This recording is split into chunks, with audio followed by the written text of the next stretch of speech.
All right, thank you very much, JB. Is Mike Tyson the biggest puncher for his weight that we'll see in the ring tonight? Maybe, maybe not, because Manny Pacquiao is the biggest punching 122-pound fighter to have come along in a while. Tail of the tape, Pacquiao with a 10-year age advantage over Jorge Eliecer Julio. Pacquiao an inch and a half taller. Julio with long arms and a 1-inch reach advantage. Julio weighed in right on the 122-pound limit. Pacquiao unusually a pound and a half under. And tonight, Pacquiao unofficially weighs 129. Julio 130. Rules for the bout with Bobby Chaz. This fight is going to be governed by the unified rules of the Association of Boxing Commissions. The scoring will be a 10-point must system. There will be no standing 8 count and no 3 knockdown rule. Fighter cannot be saved by the bell in any round. Only the referee can stop the fight. In case of an accidental foul, we go to the scorecards after round number 4. First to enter, Jorge Eliecer Julio, fighting now out of Montebello, California. Originally from Magdalena, Colombia, and Barranquilla, Colombia, where he grew up. 44 wins, 3 losses for Julio, but 45 of those 47 fights in lower weight classes. He's only moved up to this 122-pound class for his last 2 fights, and he got 1 win and then a 10-round decision win over Daryl Pinkney. Daryl Pinkney's got to be the best 25-win, 29-loss fighter anywhere in the sport. Well, I'll tell you what, he's not a bad fighter. He's very experienced. I saw him fight and did his fight against Tapia. He'll keep it close. He's game, 10 box, a little power, decent chin. All around, not a bad fighter. Julio lost to Johnny Tapia 2 years ago. Later lost to Adan Vargas as well before moving up from 118 pounds. He says he was too weakened by making the weight limit. Now here comes Pacquiao. In his last fight, he was the victim of a brutal siege of fouls by Agapito Sanchez in a fight which wound up in a technical draw in San Francisco. The fight was on HBO. It had the strong-minded Larry Merchant calling for Sanchez to be banned from boxing. Well, I don't know about banned, but I'll tell you what, that was a really dirty fight. I saw the tapes of it, and it looked like it was a street fight more than it looked like a boxing match. Prior to that, Pacquiao burst on the scene electrically in Las Vegas on the undercard of Lennox Lewis's knockout of Hasim Rahman with a sensational performance against ledwaba of South Africa. Ledwaba had looked like maybe the best in the division. Pacquiao blew him away. You know what? He might have gotten old in a day, Ledwaba, but either way, he got hit by a freight train, and that young kid came at him with punches and bunches from every angle. Aggressive, sharp, strong. I was very impressed. Unusual fighter, big punching southpaw. You don't see them all that often. It'll be Pacquiao's power against Julio's experience and craft as we get ready for this one. And on this unusual hybrid night, the heavyweight championship fight from Alice in Wonderland, another ring announcer, Michael Buffer.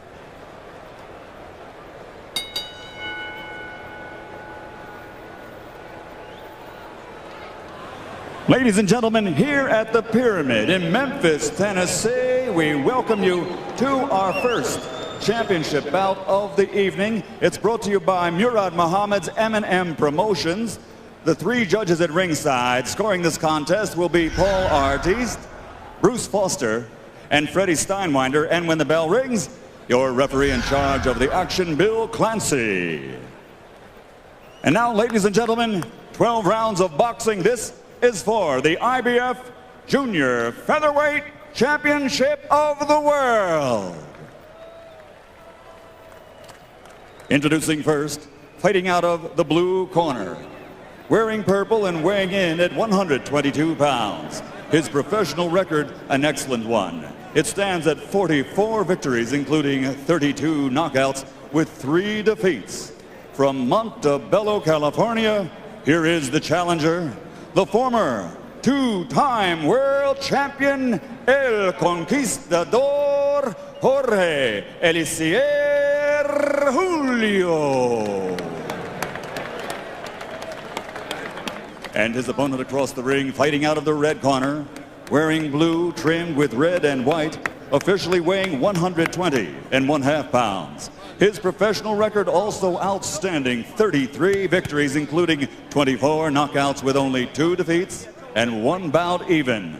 From General Santos City, Philippines, presenting the reigning, defending IBF Junior Featherweight Champion of the World, Manny, the Destroyer Pacquiao.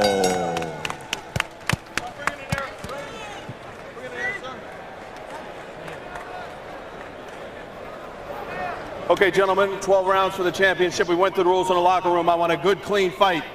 Protect yourself at all times. Punches here are okay. Punches right here at the top are okay. Any questions? No question. Touch gloves, good luck. Here we go, Freddie. Bruce, Paul, you ready?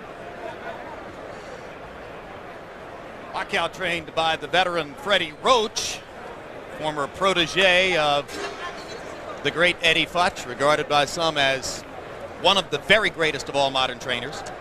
Eliecer Julio, a part of the stable of Ricardo Maldonado, who sent many top fighters into the ring. Box!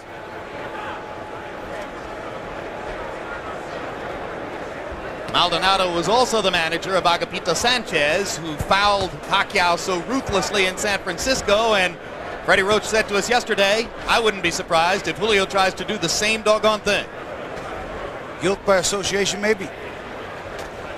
Or just trying to get Pacquiao ready to be more protected this time, perhaps. Freddie says he would like for Pacquiao to learn to foul a guy back when he fouls him, but Pacquiao's too sportsmanlike to do so, he says. Well, I can't imagine anyone fouling me when I were fighting that many times, me not like get one back, so this must be a real good kid. Big left hand by Pacquiao. Julio stops him in his tracks there with a left hand counter. Both fighters using their jabs early, and I think Pacquiao has already gotten some of Julio's respect for his power. I think so. You can see that Julio has got a concerned look on his face. You can see a little bit of strain in his eyes when he gets hit with some of those punches. Pacquiao can punch. When you come up to 122 from 118 and you get Manny Pacquiao in your third fight in the division, you may be biting off something more than you can chew. But Julio has a lot of knowledge and a lot of craft. Oh, big left hand by Pacquiao. And he got countered by a nice left hand counter by Julio.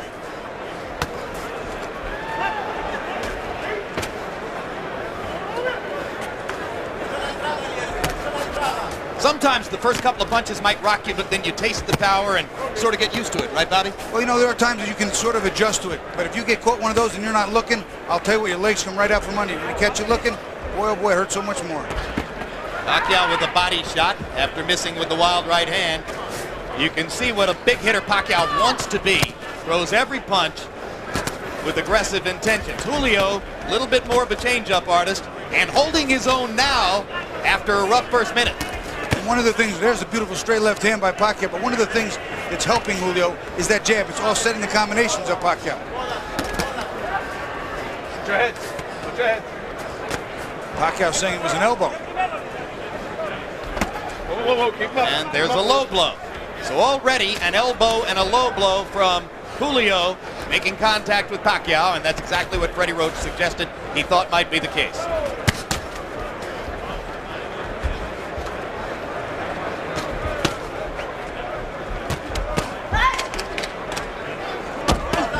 You punch that hard as Pacquiao is, it takes a lot of energy to start those punches. Oh, that's a huge left-hand shot, and the right-hand shot.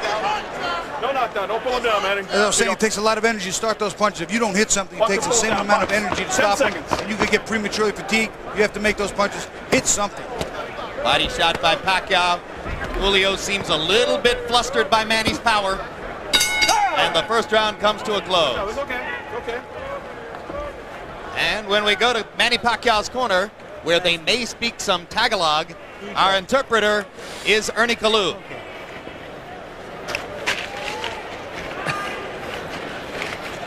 All right, rinse it out. Okay, Manny.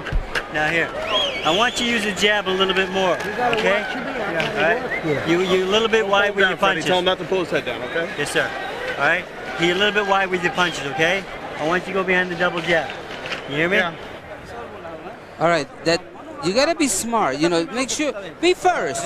Okay, you hit him on the bottom, in the stomach. It hurts him. Come on, keep punching. You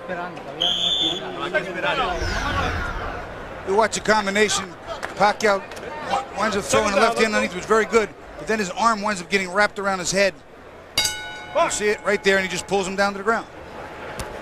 Thus the call of no knockdown when Julio went to the canvas. Now round 2 begins. Another straight left hand by Pacquiao. And you heard Julio's corner saying, hit him in the belly. And down goes Julio. It was a perfect execution of what he was told in the corner. Double jab and throw the left hand. He did it, and look what we see. The kid listens. Hey, come to me. Bueno. Box. Freddie Roach told him to go in behind the double jab and followed him with the left hand. He did it twice in a row, and the second one dropped Julio. This is some prospect, Bobby.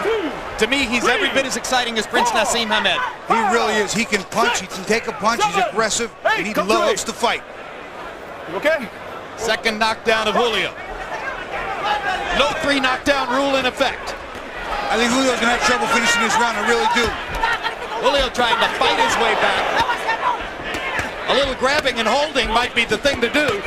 Pacquiao's just getting ready to swing away again. And Bill Clancy's seen enough. Devastating second round TKO for Manny Pacquiao. What a comeback from the misfortune of San Francisco. Very, very impressive against a fighter who is not that easy to beat. It's not easy to dominate. That I can tell you. I think the most impressive thing was exactly what you pointed out. Freddie Roach calmly said, double jab and then follow with the left hand. He did it. He did it in the first 10 seconds, hit him good, followed up with it and dropped him, and that was the beginning of the end for Julio. That's it. This is for your family. The whole world, son. This is for your family. Thank you, Lord. Mabuhay Pilipinas! Thank you, Lord. Pacquiao feeling as though a great weight has been lifted from his shoulders. He was so disappointed by the technical draw in San Francisco. How one of the judges there had scored the fight with Sanchez in front remains an enduring small mystery of our sport. But all of that erased now as he blows away a good veteran fighter in Jorge Eliecer Julio. That's what we call going back to your corner, getting the advice, and making the adjustments instantly. He made the necessary adjustments and came out and literally blew Julio out of there. He's dominant at 122. The money would be at 126 with Hamed, Barrera, Morales, and various other good fighters. Here are the knockdowns, Bobby. First knockdown, the jab, that was the second jab with the straight left hand, and here comes the second. Again, the accumulation factor becoming a factor, banging him to the body, staying on top of the body, and then up top again with a straight left hand behind the jab. Eventually the referee's going to come in here. It's just teeing off on Julio, and Pacquiao definitely wins this fight impressively. Pacquiao so quick, so aggressive, and hurt Julio so much in the first minute of the round that the veteran fighter never even really tried to grab and hold or buy time. You know, I don't know if that was just because he was so hurt or he just wasn't thinking or he just not the type of guy to do that, but he needed to hold on. Let's go to ring announcer Michael Buffer for the official particulars on the Pacquiao TKO. Ladies and gentlemen, referee Bill Clancy has to step in and call a halt to this bout. The official time, 1 minute, 9 seconds of round number 2. The winner by TKO victory and still the IBF Junior Featherweight Champion of the world, Manny, the Destroyer Pacquiao. Love you, Philippines! Thank you, thank you. Well, another terrific performance for Manny Pacquiao, very similar to his rapid destruction of ledwaba in Las Vegas last year. You see the enormous potential. You can see how strong he is at 122. Will he go up to 126 and chase huge fights against fighters like Hamed and Barrera and Morales and Tapia? Remains to be seen. Let's go to Fran Charles in the ring with the winner. All right, Jim, thank you. And I'm standing by with the victorious Manny Pacquiao. Interpreting for us will be our translator, Ernie Kalu. And Manny, first off, you just came out of a fight, a very roughhouse tactic fight against Agapito Sanchez. You had a bad cut over your eye, a couple of low blows. Were you at all concerned about any of that type of behavior in the ring tonight? Pagkatapos ng laban mo kay Agapito, hindi ka ba natakot na kayang-kaya mo itong kalaban na to? No, I'm not scared because I saw the fight, his fight before against Johnny Tapia, and I think I beat him. You have big power in both hands. You throw every punch with serious intentions. What's your plan to come in here and make quick work? Malakas ang mga suntok mo, yun ba ang plano mo? Tapusin kaagad ang laban? Yeah, my plan is first to third round I throw up all punch power. That's my plan for the fight. Yeah, and maybe if he can survive, it's okay. You got a good trainer there in Freddie Roach, and after the first round, Freddie said you're winging your punches a little bit, double up on the jab, and that jab is what hurt Julio. Magaling talaga yung trainer mo at yung mga jab mo malalakas talaga. Yun talaga nakasakit sa kanya. Yeah, I know that. My coach is a very good, and for me, he's the best coach in the world. So I stay with him. You're a champion at 122 pounds. What's next? Move up to 126, stay at 122. Who are you looking for next? Champion ka na ng 122, aakit ka ba ng isang baitang? Yung ba plano mo? Yeah, all the belt, I want to unify that in 122 and 126 pounds. Yeah. Any opponent. No one in particular? No. Okay. Manny Pacquiao, congratulations on a terrific fight. Thank you. Thank you. All right, let's send it back up to JB.